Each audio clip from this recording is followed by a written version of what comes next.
state of shock is not just what happens to us when something bad happens. It's what happens to us when we lose our narrative, when we lose our story, when we become disoriented. What keeps us oriented and alert and out of shock is our history. So a period of crisis like the one we're in is a very good time to think about history, to think about continuities, to think about roots. It's a good time to place ourselves in the longer human story of struggle.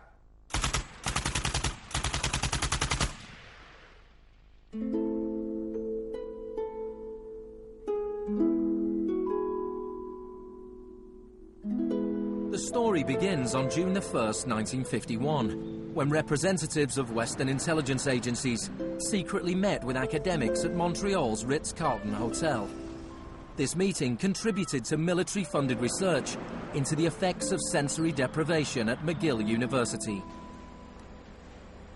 Sensory deprivation really is a way of producing extreme monotony. It causes loss of critical capacity. The thinking is less clear. The subject complains that he can't even daydream. When you have college students that can't daydream, they're in a bad way. I began to think while we were doing our experiments that it's possible that something that involves physical discomfort or even pain might be more tolerable than simply the deprivation conditions that we studied. Hebb decided to stop work on the research.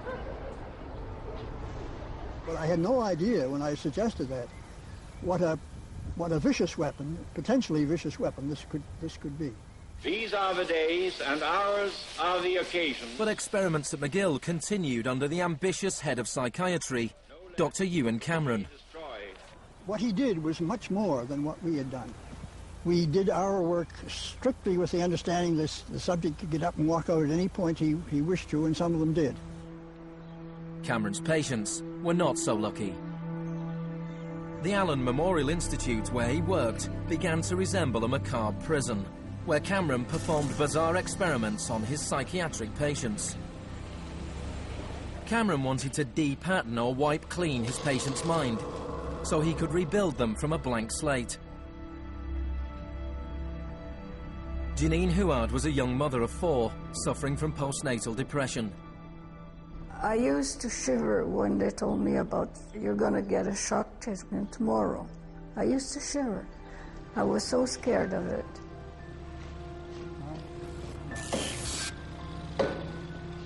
And I would wake up in another room, all mixed up and sad, and it used to make me very sad after. You're just like a zombie walking around. Cameron combined shock therapy with sleep therapy and the repeated playing of taped messages. It says, Janine, Janine, you are running away from your responsibility. You don't want to take care of your husband and children. All the time, the same thing. It sounds like you were being interrogated. Yes, interrogation, but for what purpose? It wasn't long before the CIA put Cameron's research into practice. Many of his techniques appear in the agency's Kubat Counterintelligence Interrogation Manual. These words are from the manual. It's a fundamental hypothesis of this handbook that these techniques are in essence methods of inducing regression of the personality. There is an interval, which may be extremely brief, of suspended animation, a kind of psychological shock or paralysis. Experienced interrogators recognize this effect when it appears and know that at this moment the source is far more open to suggestion, far likelier to comply than he was just before he experienced the shock.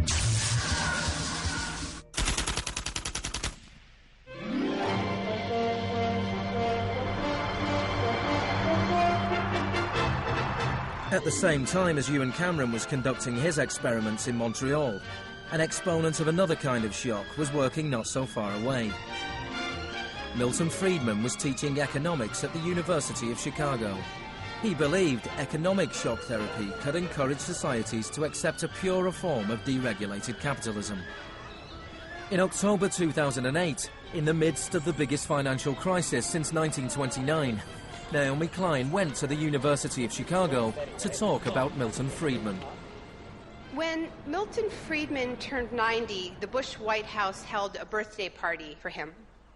And everyone made speeches, including George Bush. But there was a really good speech that was given by Donald Rumsfeld.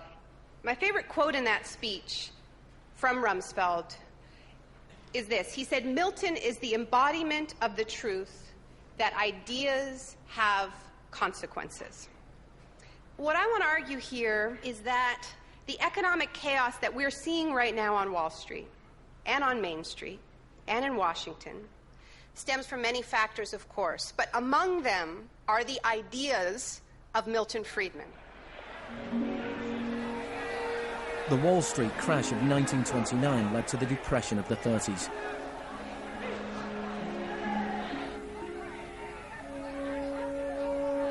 Central to Friedman's thesis was his opposition to the New Deal, announced by President Franklin Roosevelt in his inaugural speech. Our greatest primary task is to put people to work. This is no unsolvable problem if we face it wisely and courageously. Let me assert my firm belief that the only thing we have to fear is fear itself. Influenced by the economist John Maynard Keynes, Roosevelt started a program of public employment to get people back to work.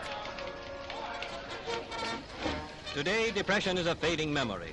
Millions of men and women have found employment, and with it, confidence and hope. It wasn't that simple. The Depression lasted into World War II. But after the war, the Marshall Plan spread Keynes's model of government regulation and intervention to Europe.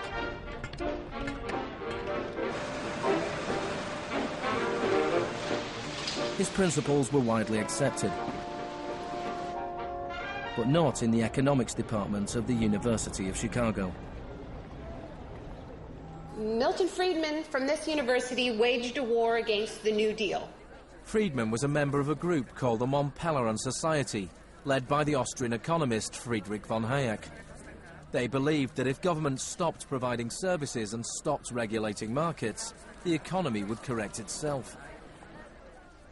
In the 50s, they were seen as cranks, but over the last 30 years, their ideas have become the dominant economic doctrine. The thesis of the shock doctrine is that we've been sold a fairy tale about how these radical policies have swept the globe. That they haven't swept the globe on the backs of freedom and democracy, but they have needed shocks, they have needed crises, they have needed states of emergencies. Milton Friedman understood the utility of crisis. Only a crisis, actual or perceived, produces real change. When that crisis occurs, the actions that are taken depend on the ideas that are lying around.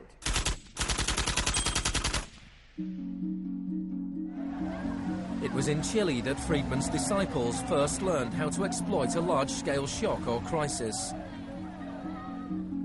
Usually the official storytellers of neoliberalism, the official publicists, don't even mention Chile. They start the story with Thatcher and Reagan because it's much more flattering that way. In the 50s and 60s, Chile's progressive developmental policies were a beacon in the region.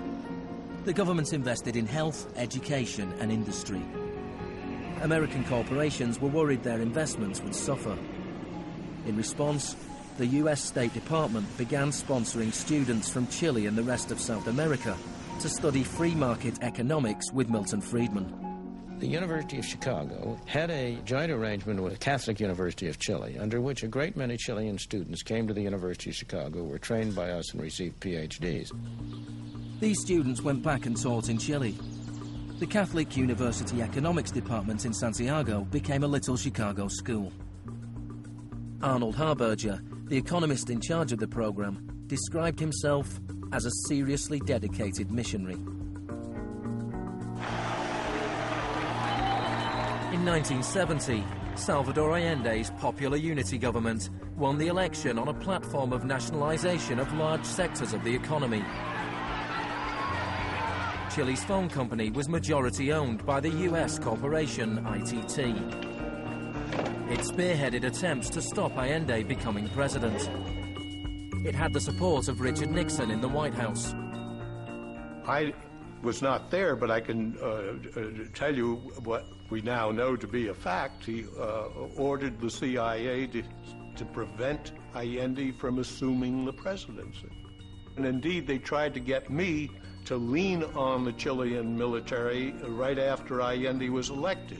Despite the efforts of the CIA, Allende was sworn in as president.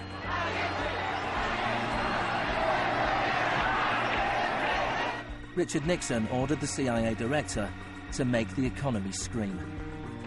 Señor Nixon es presidente de Estados Unidos y yo soy presidente de Chile. Yo no tendré un término despectivo contra el señor Nixon mientras el señor Nixon respete al presidente de Chile.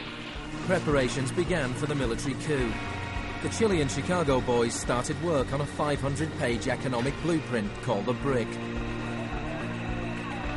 With US funding, everything was done to destabilize the economy. Truck drivers went on strike, bringing factories and shops to a standstill. There was a failed coup attempt on June the 29th, 1973.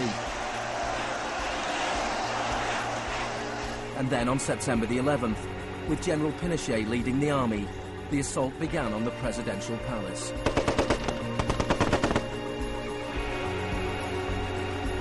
Chile had enjoyed 41 years of uninterrupted, peaceful democratic rule. Now it was being violently overthrown. Pinochet and his supporters described the coup as a war. It was certainly designed to look like one. It was a Chilean precursor to shock and awe.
Fuerzas Armadas y de Orden, solo bajo la inspiración patriótica de sacar al país del caos que en forma aguda lo estaba precipitando el gobierno marxista de Salvador Allende.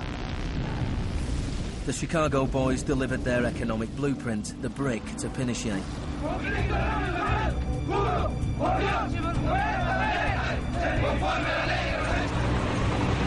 In the days that followed, more than 13,000 opponents were arrested and imprisoned.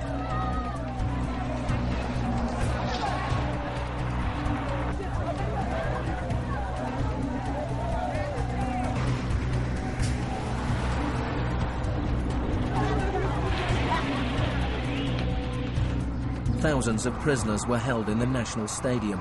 Many were tortured. Chile became notorious around the world. ¿Cuántas personas?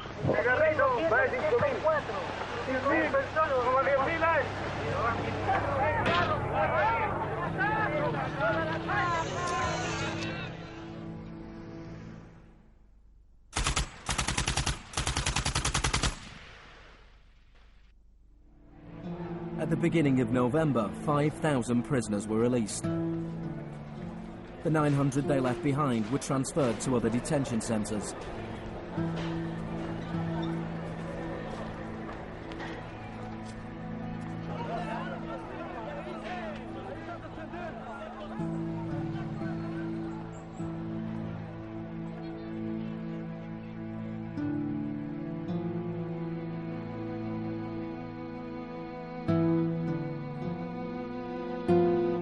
Less than a month later, FIFA allowed Chile to play a World Cup qualifier in the very same stadium.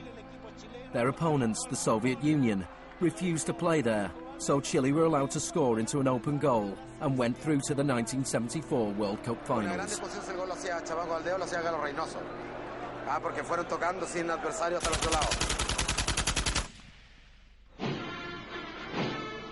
With the population in shock, Pinochet imposed the policies recommended by the Chicago Boys.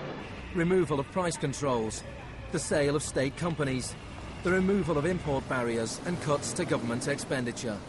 Friedman later openly acknowledged the importance of the Chilean experiment. Here was the first case in which you had a movement toward communism, which was replaced by a movement toward free markets. It didn't work. A year later, inflation was 375% per year, the highest in the world. So in March 1975, Arnold Harberger and Milton Friedman flew into Santiago. He used a phrase that had never before been used in a real-world economic crisis. He called for shock treatment. He said that he was like a doctor that was going to help a country that was suffering an epidemic, and he was simply prescribing the medicine. Friedman wrote that General Pinochet was sympathetically attracted to the idea of a shock treatment, but was clearly distressed at the temporary unemployment it might cause.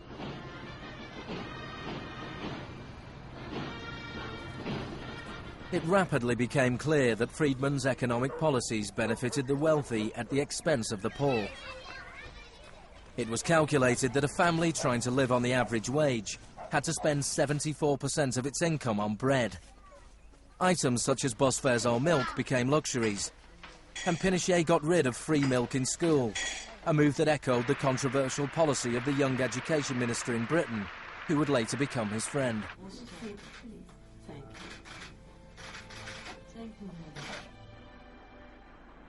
In order to enforce these economic policies, there had to be an enemy to fear.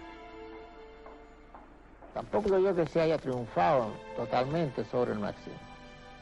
El marxismo es como un fantasma. Cuesta mucho tomarlo. Mejor dicho, no se puede tomar.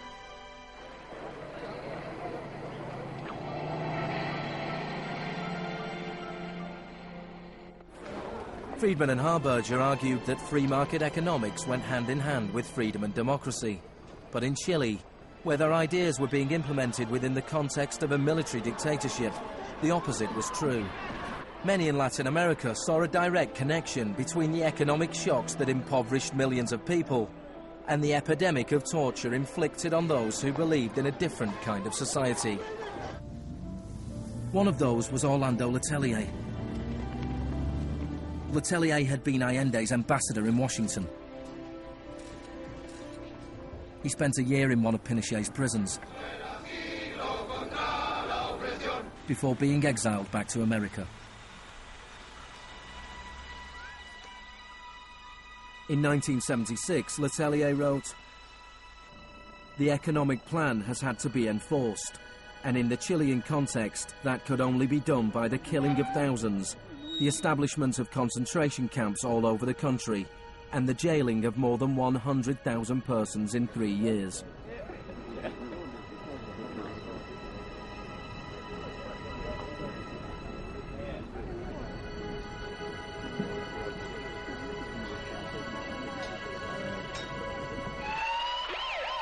Less than a month later, Letelier was killed by a car bomb.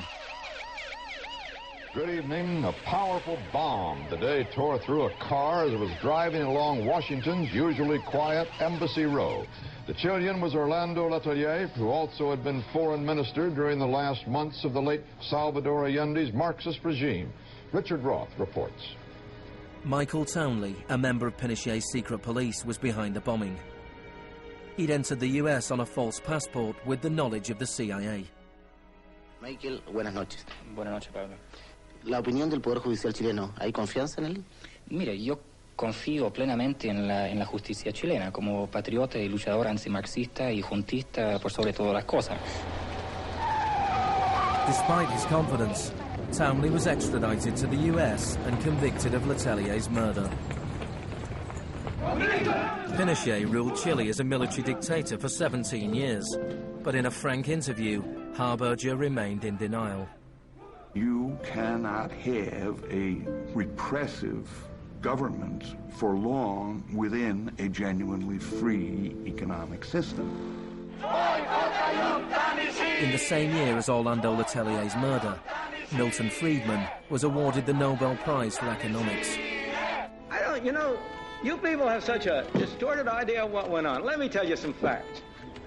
Number one, I was offered 2 honorary degrees by universities in Chile before I went down. I refused to take them because those universities were being supported in part by public funds, and I did not want to appear in any way to provide any support to the political system in Chile. I'm not a representative of Chile. I'm not an advisor to Chile. I have no commitments to the government of Chile.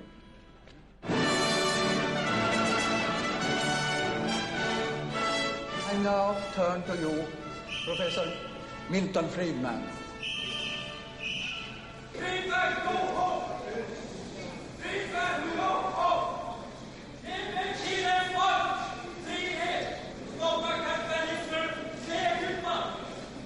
I am very sorry for this incident. It could have been worse.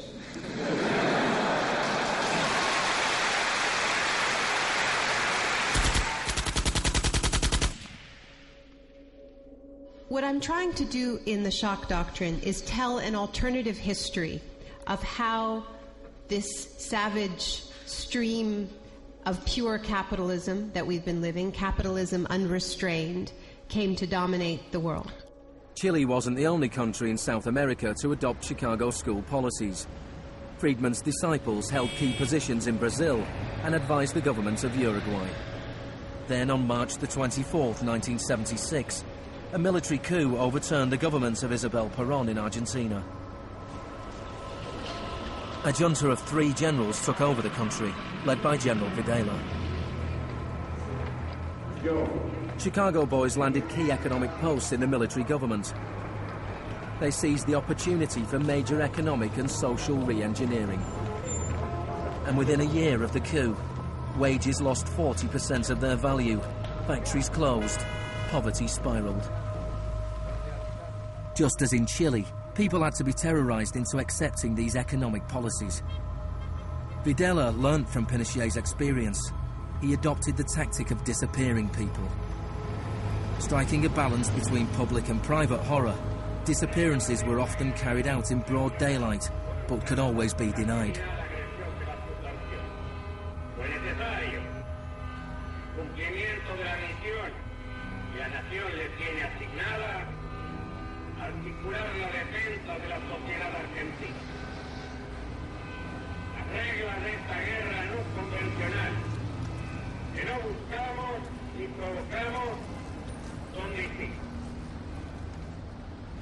Many of the techniques used by the Chilean and Argentinian military had been learnt in the US-run School of the Americas.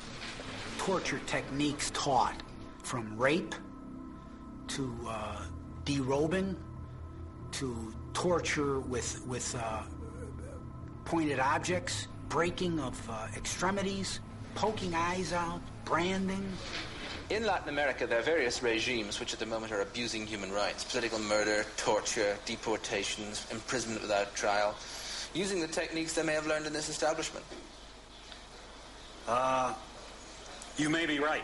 If you can say that the skills which we've taught here have been applied, I can't deny that. The use of torture of a known enemy soldier to gain some kind of military advantage, I think, is justifiable and smart. To go beyond that, to use torture techniques merely to intimidate people is completely wrong, unethical and immoral. But in Argentina and Chile, these techniques were not used just on soldiers or terrorists. They were used on students and union members. They were used on anyone who opposed the free market economic policies of the regime.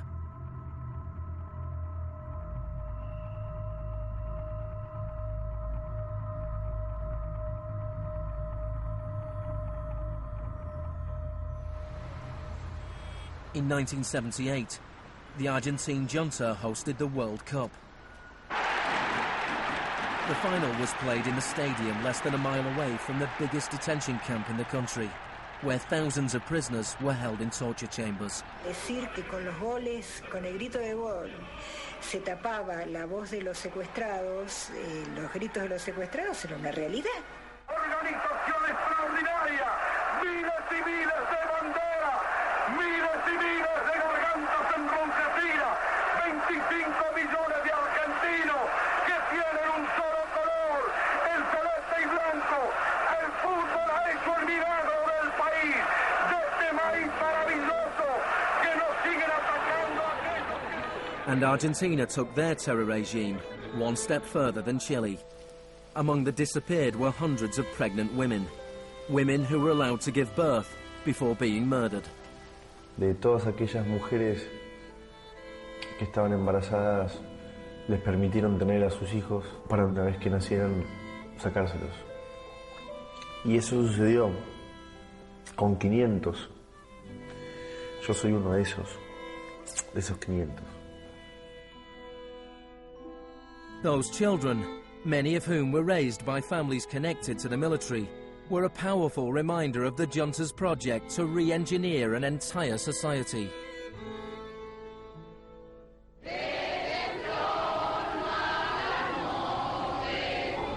While the junta was still in power, a group of mothers and grandmothers of the disappeared started to protest in the Plaza de Mayo.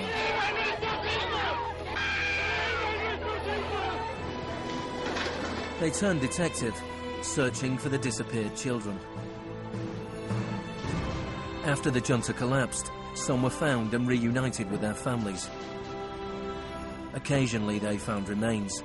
Mostly they found nothing.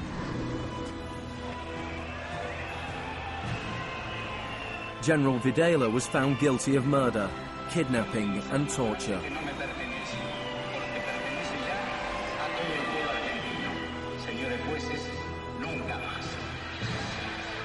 He was sentenced to life in prison.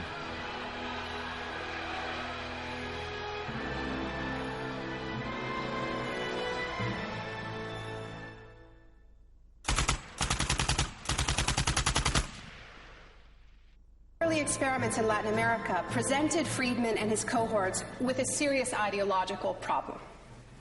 Friedman had promised that these policies would not just make the elites richer, but that they would create the freest possible societies, that this was a war against tyranny, that capitalism and freedom went hand in hand. Yet here we see that in the 70s, the only countries putting these ideas into practice were military dictatorships. Nixon had fully supported imposing these types of brutal free market policies in South American dictatorships. But when it came to domestic economic policy in the United States, where Nixon had to worry about getting reelected, it was a very, very different story.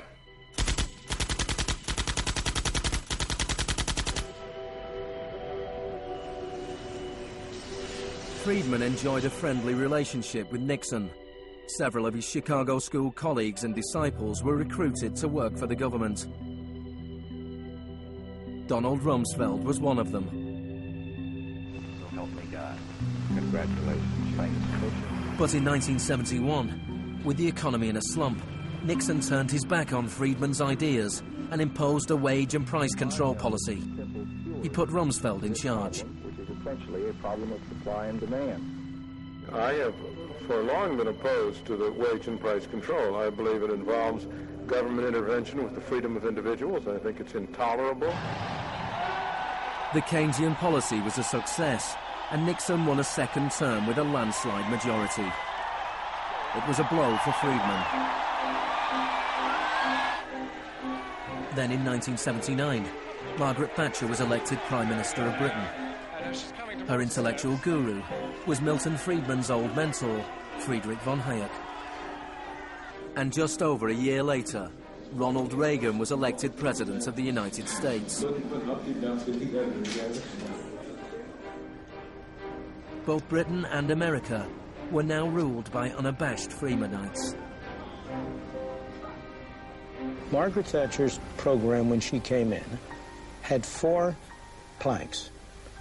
Cut government spending, cut tax rates, reduce government ownership and operation of industries or regulation of industry, and have a moderate and stable monetary policy to bring down inflation. Within her first 3 years in office, unemployment doubled in parts of the economy, leading to waves of strikes.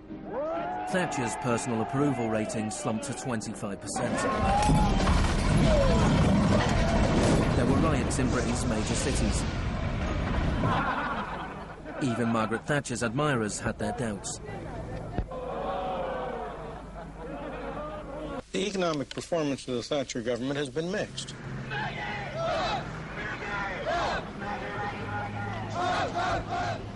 To those waiting with bated breath for that favorite media catchphrase, the U-turn, I have only one thing to say. U-turn if you want to. The ladies not for turning. Friedrich von Hayek urged Thatcher to copy Pinochet's economic shock therapy policies. Thatcher replied, "In Britain, with our democratic institutions and with the need for a high degree of consent, some of the measures adopted in Chile are quite unacceptable." Thatcher's profound unpopularity seemed to be proving once again that free market fundamentalism was simply too unpopular, too directly harmful to too many people to survive in a democratic state where governing requires getting the consent of the governed, unlike a military dictatorship. What pulled Thatcher back from the abyss and ultimately saved the project was a crisis. Indeed, it was the ultimate crisis. It was a war. We are here because for the first time for many years, British sovereign territory has been invaded by a foreign power. The government has now decided that a large task force will sail as soon as all preparations are complete. HMS Invincible will be in the lead. Most people in Britain had never even heard of the Falklands. But when Argentina invaded the small group of islands thousands of miles away in the South Atlantic, Thatcher seized her opportunity to prove her credentials as the Iron Lady. Gentlemen, I've just heard that the white flag is flying over Stanley. The war was over in less than 3 months. As the troops returned to Britain, a wave of patriotic celebrations swept the country. Thatcher won the 1983 elections with a massive majority. She could now push through a form of the economic shock therapy witnessed in Chile.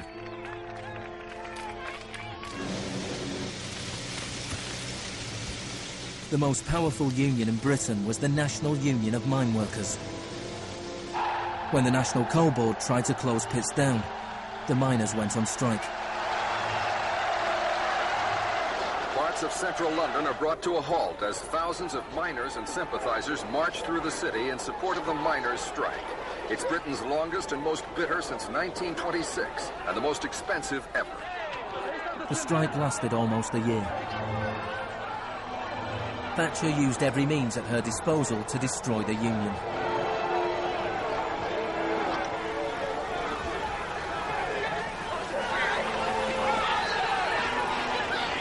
Eventually, the miners were defeated. Thatcher used this victory to bring the Chicago School Revolution to Britain. A series of glossy commercials promoted a massive program of privatizations.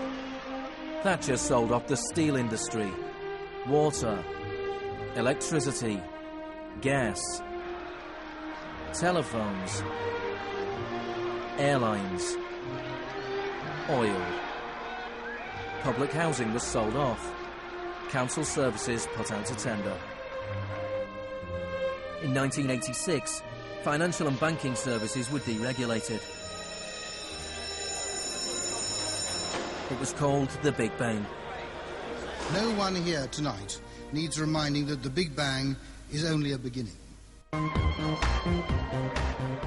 In Britain, before Thatcher, a CEO earned 10 times as much as the average worker. By 2007, they earned more than 100 times as much.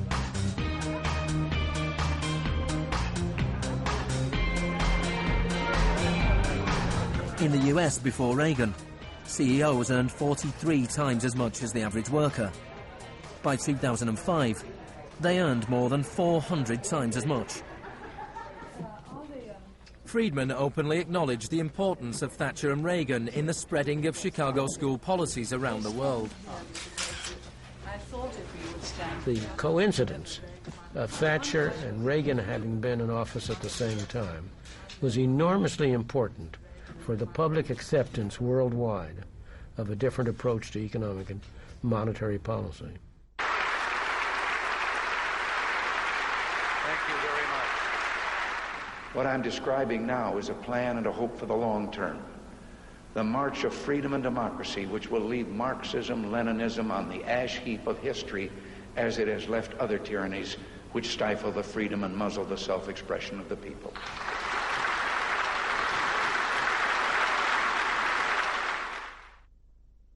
Now, we all know the fairy tale about the fall of communism, that the West under Reagan and Thatcher looked so prosperous to the people of the former communist bloc that they themselves demanded radical free market policies. Now, this really is a fairy tale. It is true that people who had been living under authoritarian communism genuinely wanted democracy. And it's also true that people wanted to be able to go out and buy blue jeans and have Big Macs. That is true.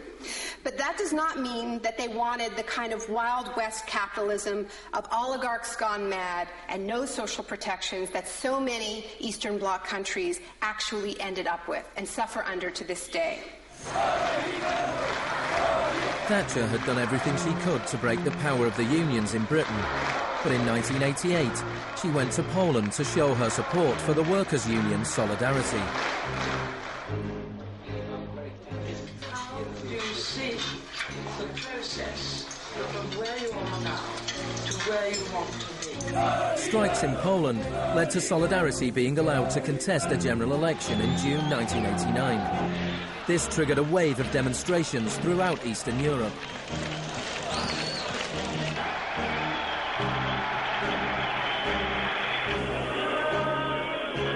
In the past, the Soviet Union had used military force to crush democratic movements. But the Soviet Union had a new type of leader, Mikhail Gorbachev, who was committed to glasnost and perestroika. He talked about a third way, a gradual transition to Scandinavian-style social democracy, something between free market capitalism and communism. Gorbachev charmed the public and politicians of the West. He's a bold, a determined and courageous leader. Gorbachev stood and watched as one by one the old communist regimes collapsed.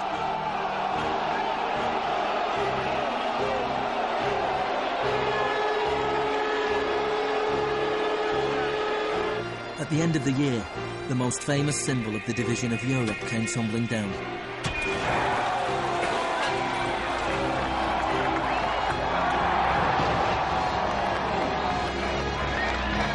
For Friedman and the Chicago boys, a whole new world opened up. In the Soviet Union, Gorbachev was hoping to gradually reform the Russian economy. In 1991, Gorbachev was invited to the G7 summit in London. He was hoping for financial support for his gradual economic reforms.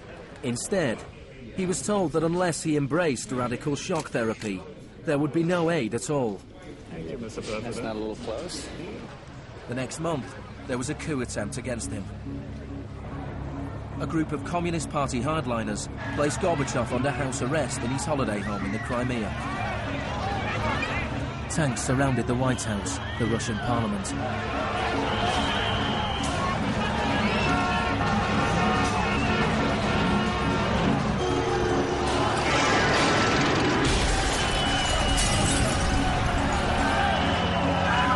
Amid the chaos of street clashes, it was obvious that to reinforce their position, the hardliners would have to resort to violence. Such action between the people and the security forces has not been seen since the early days of the Russian Revolution. By dawn this morning, amid a sea of debris, it was becoming clear that the coup was disintegrating. The Russian parliament building was unscathed. The military had not made their move. Inside, Boris Yeltsin was more powerful than ever.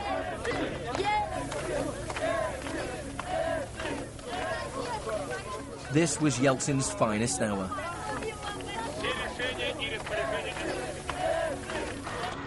Gorbachev was released and he returned to Moscow, but he had lost much of his power.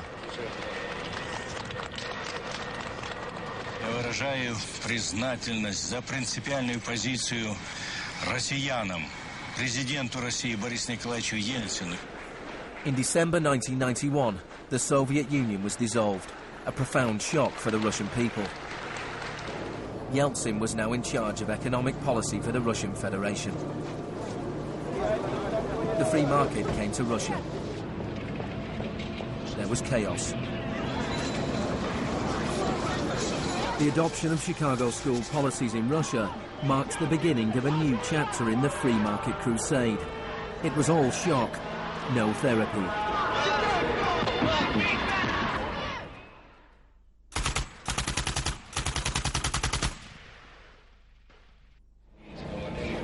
Despite the public efforts to promote popular capitalism, the reality was a small handful of businessmen made vast fortunes. State industries were sold off at bargain basement prices. The Russian press dubbed Yeltsin's advisors the Chicago Boys.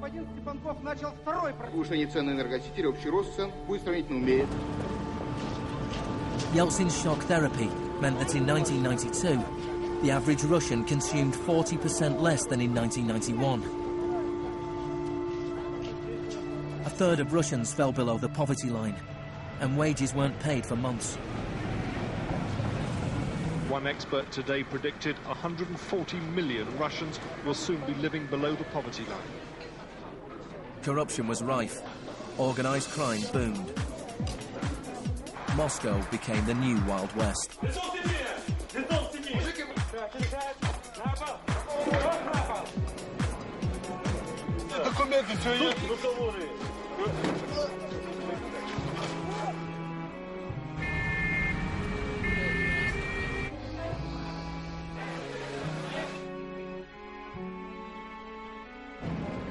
The majority of Russians opposed the Chicago Boys' radical vision for their country.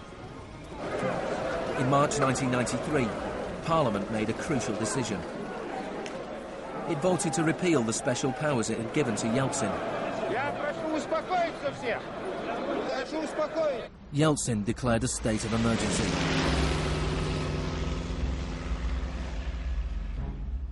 The Constitutional Court ruled that it was illegal.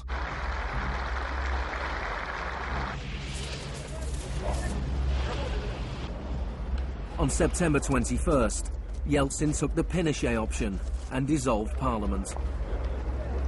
Сегодняшнего дня прерывается осуществление законодательной, распорядительной и контрольной функций съезда народных депутатов. The West threw its weight behind Yeltsin. We feel that Boris Yeltsin is the best hope for democracy in Russia. 2 days later, Parliament voted to impeach Yeltsin by 636 votes to 2. Thousands of supporters of the Parliament gathered outside the White House and marched on the television station.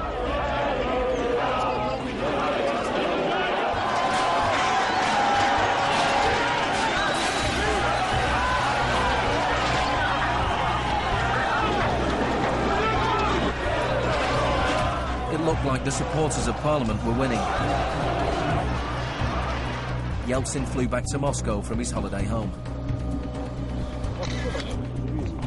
That night, 100 demonstrators were killed as the Yeltsin authorities fought back.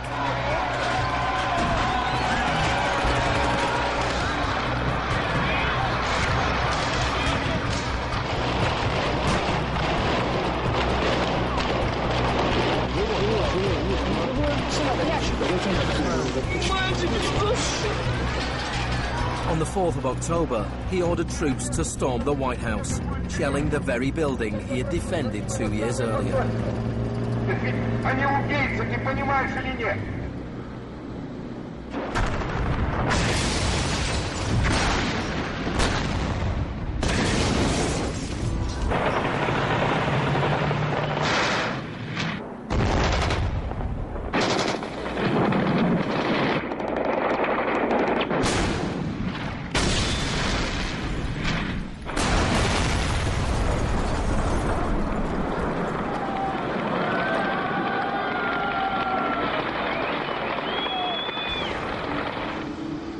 Warren Christopher, the US Secretary of State, said, "The United States does not easily support the suspension of parliaments, but these are extraordinary times."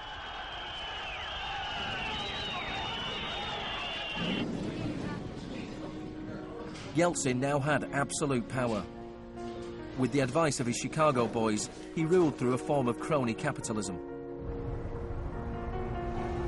Even more state industries were sold off, creating a new class of billionaire businessmen with huge political influence, the oligarchs. By 1998, 80% of Russian farms were bankrupt and 70,000 state factories were closed. In 8 years, the number of people living in poverty increased by 72 million. Meanwhile, Moscow would go on to have more billionaires than any other city in the world.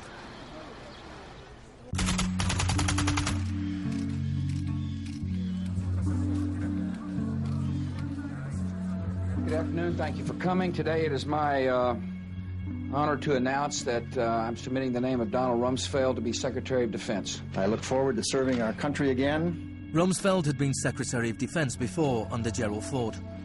Then, the enemy we were supposed to fear was the Soviet Union. I'm not saying with certainty that the Russians are coming. I'm saying the trends are here. I'm not saying the Russians are 10 feet tall. I'm saying they used to be 5'3". They're now 5'9.5", and they're growing. Now there was a new enemy closer to home. On September the 10th, 2001, Rumsfeld made a speech laying out his plans to privatize much of the US military. Milton Friedman would have been proud. He said, "The topic today is an adversary that poses a threat. A serious threat to the security of the United States of America. This adversary is one of the world's last bastions of central planning. It governs by dictating 5-year plans. Perhaps this adversary sounds like the former Soviet Union, but that enemy is gone. This adversary is closer to home. It's the Pentagon bureaucracy. Today, we declare war on bureaucracy." The next day, American Airlines Flight 77 crashed into the Pentagon, killing 184 people.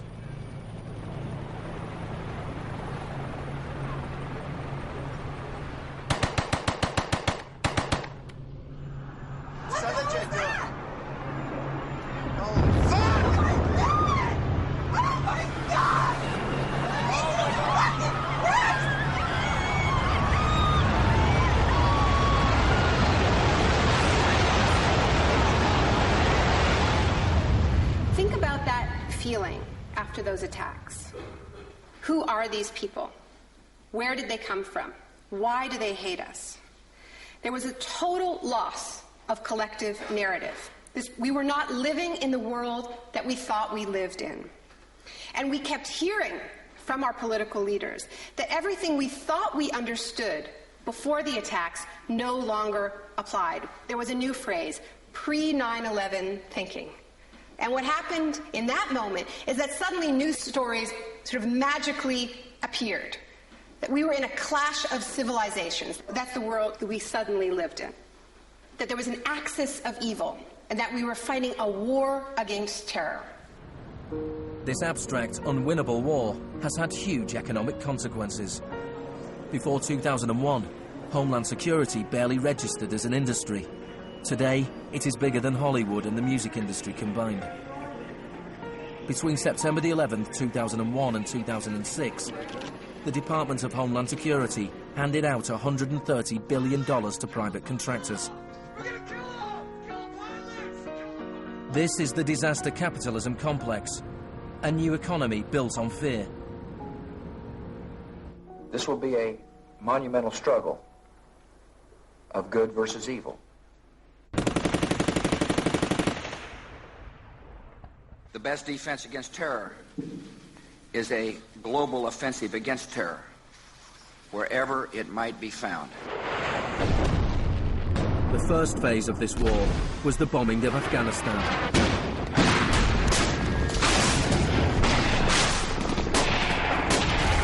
The Taliban government was quickly overthrown.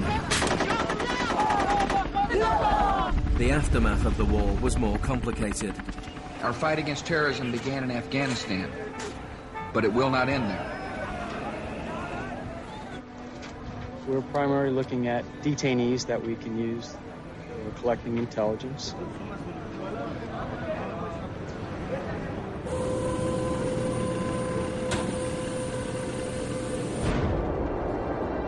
Guantanamo was the first time that the techniques of the Kubark Manual were explicitly and publicly being used by American forces, officially sanctioned in the White House and openly broadcast on television around the world. Isolation, both physical and psychological, must be maintained from the moment of apprehension. The capacity for resistance is diminished by disorientation. Prisoners should maintain silence at all times.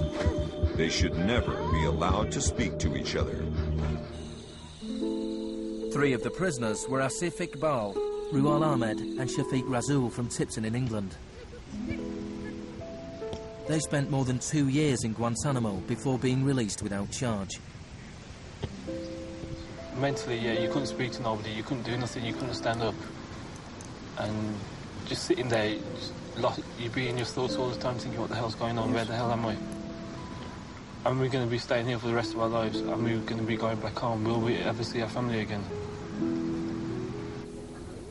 Of the 779 prisoners that have been held in Guantanamo Bay, only 3 have ever been convicted of any offence.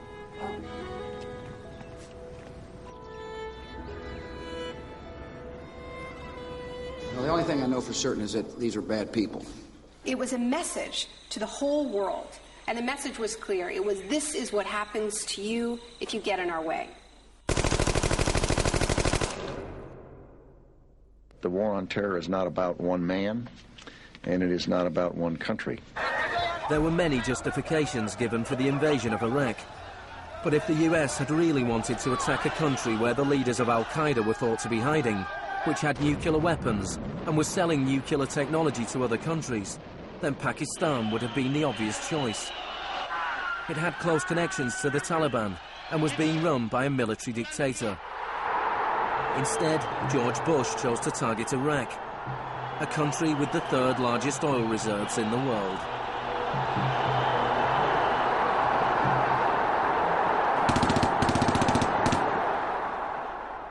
Now, about the Defense Department's war plan. It is not like that for the Gulf War. It's more along the lines of the Panama invasion of 1989.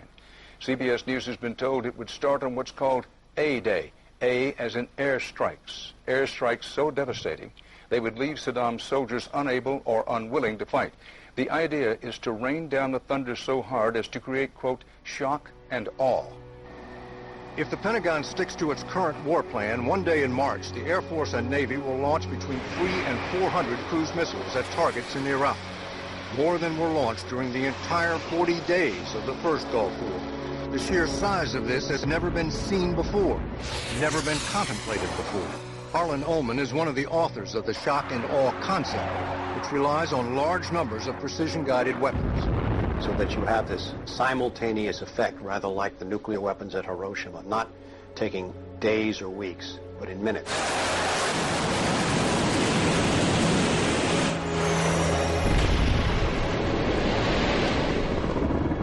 You also take the city down.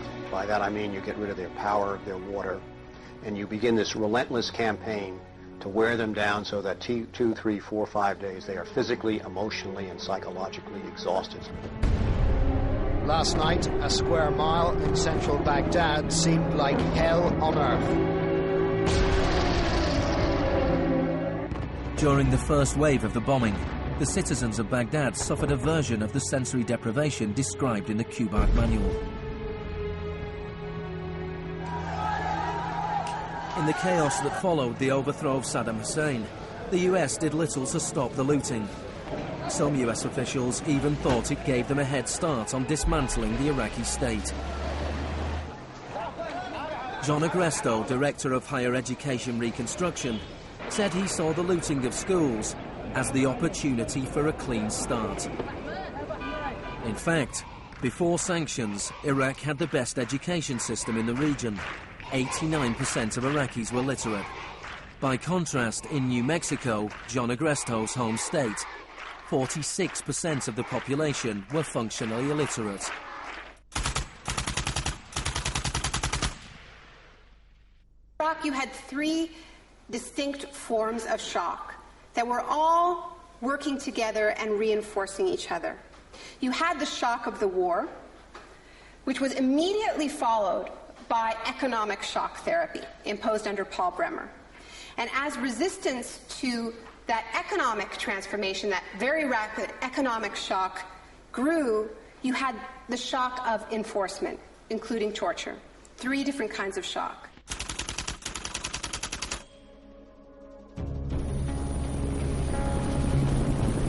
In May 2003, Paul Bremer was appointed US envoy to Iraq. 2 weeks after he arrived, he declared the country open for business. We considered that the coalition had very broad authorities to determine the direction of the Iraqi economy. Bremer knew little of Iraq, but he knew about disaster capitalism. He had launched crisis consulting practice at the start of the Homeland Security boom. Today is a very important day in Baghdad. Bremer spent the first 4 months passing classic Chicago school laws. Rumsfeld described Iraq as having some of the most enlightened and inviting tax and investment laws in the free world. One of the first acts of Bremer was to fire 500,000 state workers. This was partly an act of debartification, but slashing governments was also vintage Friedman. Money was promised for reconstruction.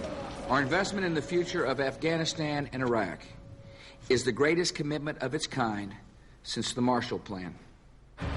But in fact, it was just the opposite. Whereas the Marshall Plan was intended to boost European industries, US aid money in Iraq was spent on US corporations. If work came to Iraqis, it came at the bottom of a series of subcontractors. Creative Associates received contracts worth $100 million to draft the curriculum and print new textbooks for the education system. Management and technology consultant Bearing Point was awarded contracts worth $240 million to build a market-driven system in Iraq. North Carolina-based RTI received contracts worth $466 million to advise on bringing democracy to Iraq. And Halliburton was awarded $20 billion in cost-plus Iraqi contracts. Parsons was handed $186 million to build 142 health clinics. Only 6 were ever completed.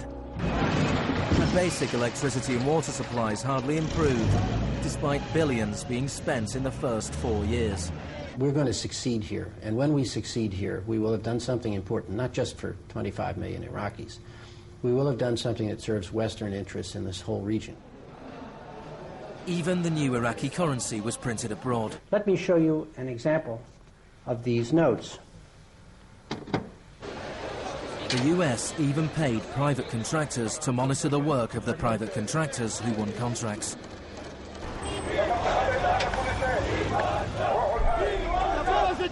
I was in Baghdad in 2004, and this is the period when bombs started to go off regularly in Baghdad. In fact, the night that I arrived, a bomb went off very near our hotel.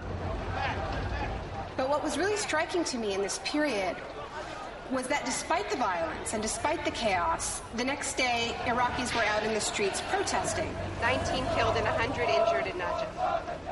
And what they were demanding at this time was elections, the right to actually have a say in what the post-Saddam era would look like. Now, in the early days of the occupation, the protests were peaceful, but as time went on, and the protests didn't have an effect, more and more Iraqis joined the armed resistance.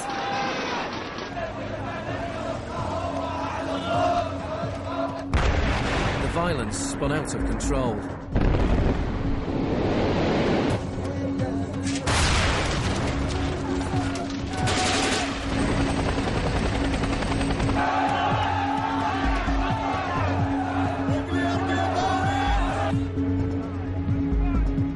As in South America 3 decades earlier, bodies were often dumped by the roadside as a warning to others.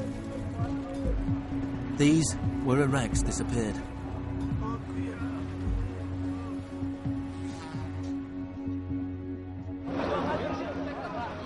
Extremely aggressive measures were needed to suppress the opposition.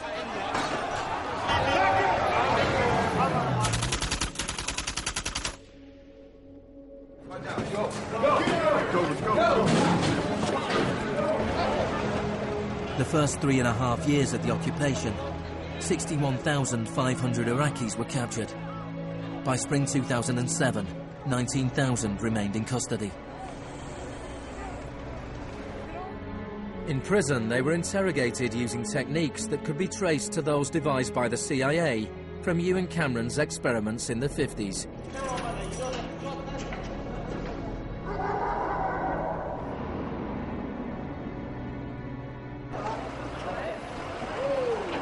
According to the Red Cross, US military officials admitted that between 70 and 90% of arrests in Iraq were mistakes.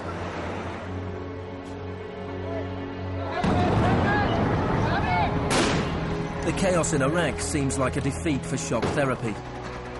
But in Iraq, disaster capitalism moved on. Now the disaster itself provided the opportunity for profit.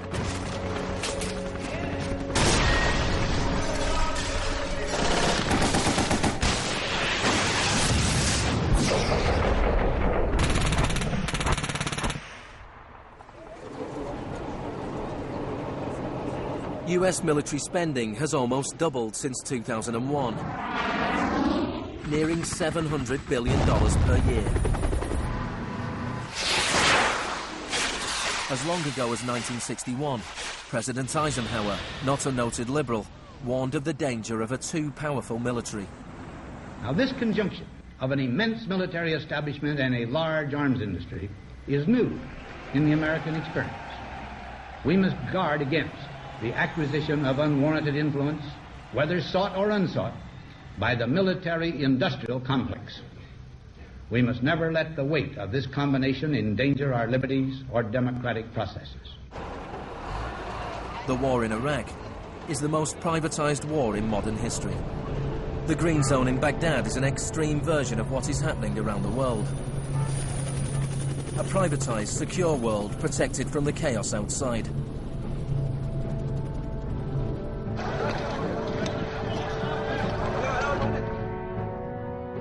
In 1991, in the First Gulf War, for every 100 soldiers, there was one military contractor. In 2003, at the beginning of the war in Iraq, for every 100 soldiers, there were 10 contractors.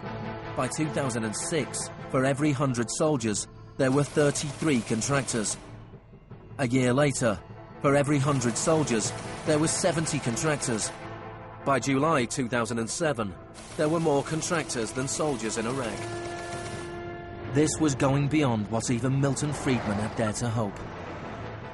The only things I would not denationalize are the armed forces, the courts, and some of your roads and highways. One of the most high-profile contractors was Blackwater USA. During the April 2004 uprising in Najaf, Blackwater assumed command over US Marines. Dozens of Iraqis were killed during the operation. The US had indemnified the private contractors against any Iraqi laws, so they were operating in a law-free bubble, a little like Guantanamo.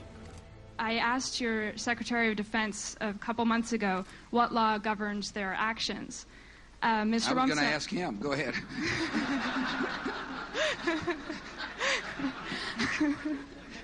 Help. Well, I was hoping...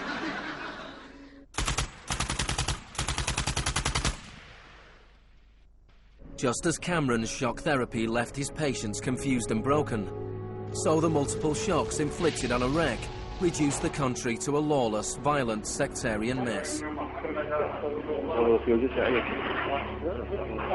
By the time of Saddam Hussein's execution in 2006, 1,000 Iraqis were being killed each week.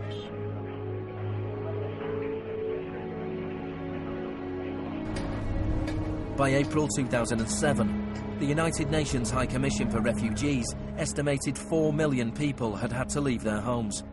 Hundreds of thousands of Iraqis had died. I think the historians will write very clearly that we did a great and noble thing here.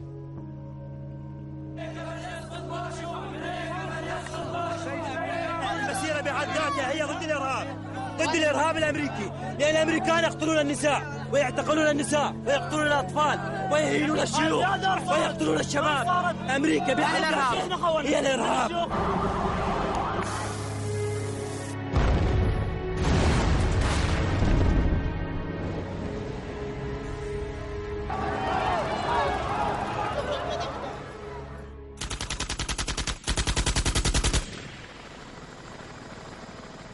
When Hurricane Katrina hit New Orleans in August 2005, the world was shocked to witness a sort of disaster apartheid.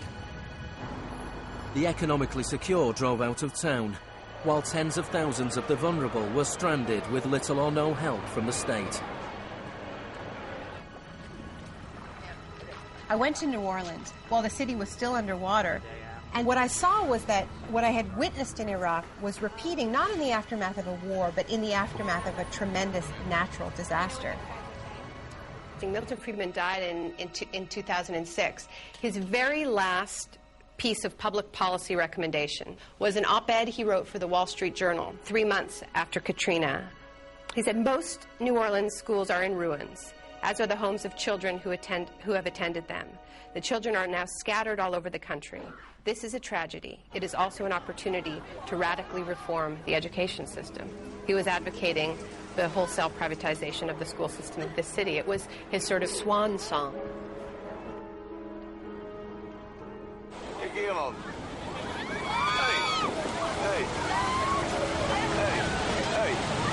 I've witnessed a similar process in Sri Lanka in the aftermath of the 2004 tsunami. People who lived on the beaches for generations were prevented from returning so that the land could be privatized and sold off to luxury hotels.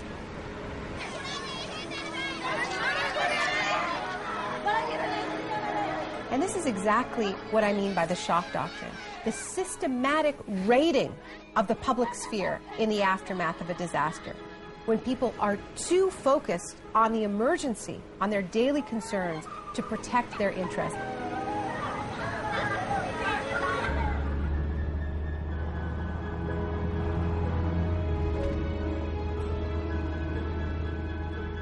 Maybe the first act of resistance is to refuse to allow our collective memory to be wiped. In 2008, Naomi Klein visited Villa Grimaldi with Isabel Morel, the widow of Orlando Letelier. Villa Grimaldi is a memorial to the cruelty of the Pinochet regime and to its eventual defeat. Villa Grimaldi fue el principal centro de tortura mientras se buscaba implementar la política de shock económico. Esta es la que tú señalas en el libro como las casas de uno por uno donde estaban los detenidos en Villa Grimaldi. It's not that I loved Pinochet, but I think that he was our teacher in many things. We learned about evil.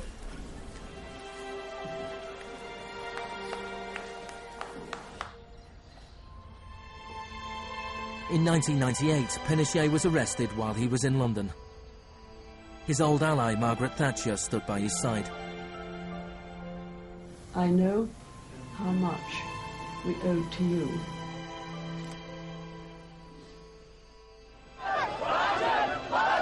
It took 30 years for the economic experiment originally test-driven by Pinochet to make its way around the globe to Iraq. But the similarities between past and present are startling.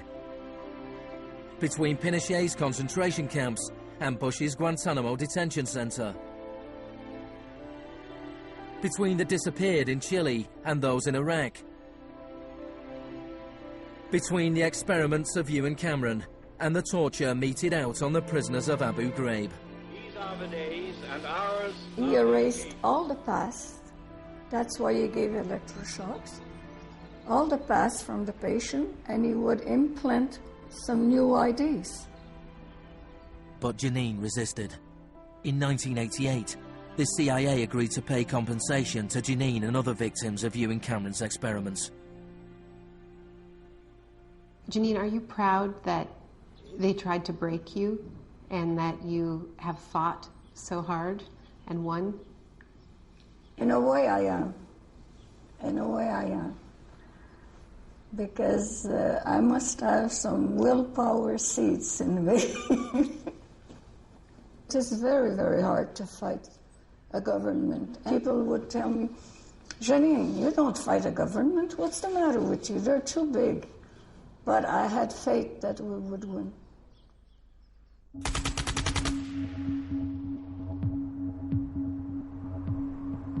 It is in the nature of unregulated markets to be volatile. Bubbles are allowed to inflate, and then, inevitably, they burst. Since the deregulation of the Big Bang in the 80s, there have been a number of market shocks. In 1987, there was Black Monday. Markets fell spectacularly. It was the largest one-day percentage decline in stock market history. In 1992, there was Black Wednesday, when currency speculators made fortunes betting against the pound. In 1997, there was the Asian contagion. In 1 year, $600 billion disappeared from the stock markets of Asia.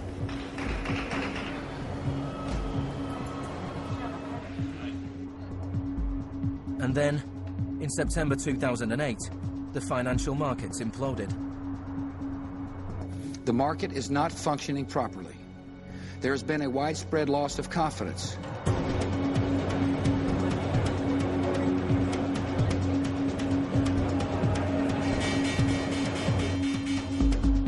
On September the 15th, Lehman Brothers filed for Chapter 11 bankruptcy protection. Yet only 1 week later, it was announced that workers at their New York office would share $2.5 billion in bonuses. It is estimated that Wall Street firms paid $18.4 billion in bonuses last year, the year of the crash. Despite the torrent of populist rhetoric about taking on the fat cats and standing up for the little guy and saving Main Street, not Wall Street, we are witnessing a transfer of wealth of unfathomable size. It is a transfer of wealth from public hands, from the hands of government, collected from regular people in the form of taxes, into the hands of the wealthiest corporations and individuals in the world. Needless to say, the very individuals and corporations that created this crisis. We are in the midst of a once-in-a-century credit tsunami. I found a flaw. I don't know how significant or permanent it is, but I've been very distressed by that fact. In the United States, it was the financial crisis that secured Obama's victory. Americans wanted to change course. Hello, Chicago!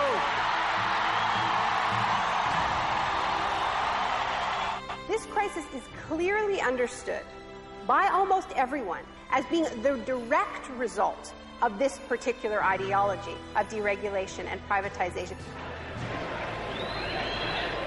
The scale of the crisis offers the hope of change.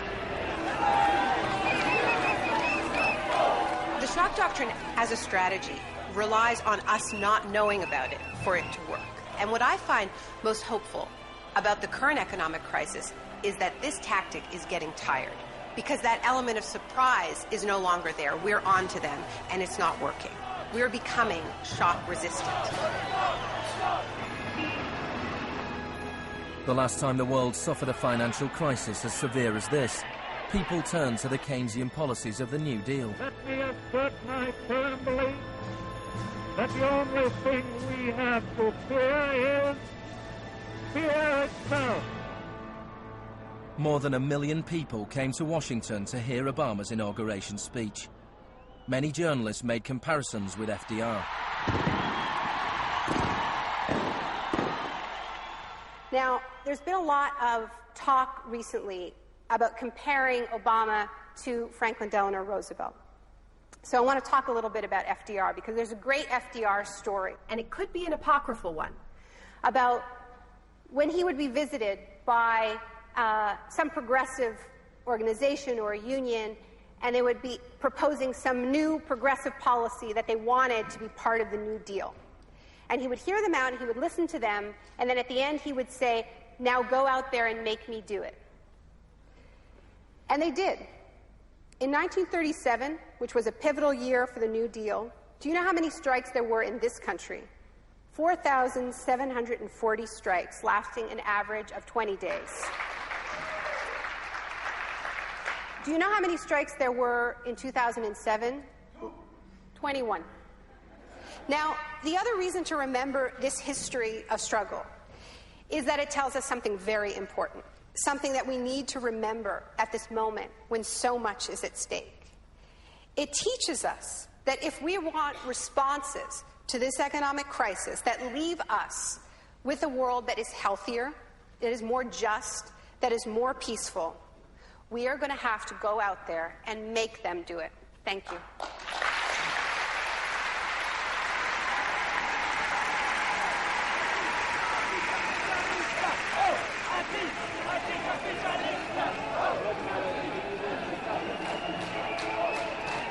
Next week's exclusive new true story is Nursery University, more for Tuesday night at 10.